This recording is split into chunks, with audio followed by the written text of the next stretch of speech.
Assignment 4.2 में कहता है कि एक कार है जो कि एक सेंटर में टर्न ले रही है, जिसका जो रेडियस है आपके पास वो आपको दे रखा है। सॉरी, ये रेडियस हमने फाइंड आउट करना है। और ये कार इस सर्कल में टर्न लेते हुए जिस वेलोसिटी से टर्न लेती है वो आपको दे रखी है 15 मीटर पर सेकेंड। तो स्टूडेंट्स कहते हैं कि इस टर्न का ये रेडियस कितना होगा, आपने फाइंड आउट करना है। स्टूडेंट्स बिल्कुल सिंपल सी बात है कि जब ये टर्न ले रही है तो घूमते हुए आप जानते हैं कि टर्न लेने के लिए एक फ़ोर्स जो है वो ज़रूरत होती है, which is known as centripetal force. तो सेंट्रीपिटल फोर्स ये अगर सेफली टर्न ले सके तो कितनी होनी चाहिए, जितना इस ऑब्जेक्ट का वेट है, यानी जितना वेट डाउनवर्ड एक्ट कर रहा है इतना ही आप जानते हैं कि इसी ऑब्जेक्ट के ऊपर नॉर्मल फोर्स अपवर्ड एक्ट करेगी।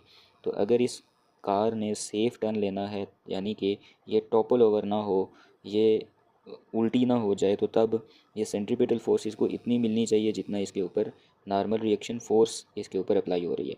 तो नॉर्मल रिएक्शन फ़ोर्स की बात कर लें या आप वेट की बात कर लें तो ये बेसिकली मैग्नीट्यूड में तो सेम ही होते हैं। लिहाजा हमने क्या कहा कि सेंट्रीपिटल फोर्स इसको कितनी मिले, जितना इसके ऊपर नॉर्मल फोर्स लग रही है।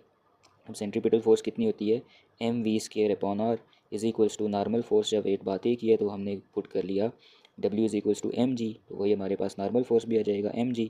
यहाँ से हमने रेडियस फाइंड आउट करना है, ये m से जो है वो m कैंसिल हो जाएगा। इस g को मैं आके v² से डिवाइड कर लूँगा तो r is equals to v² divided by g। आप सिंपल वैल्यूज़ पुट करके सिंप्लीफाई कर लें तो आपके पास रेडियस आ जाता है 23 मीटर। तो होप सो ये आपको क्लियर होगी।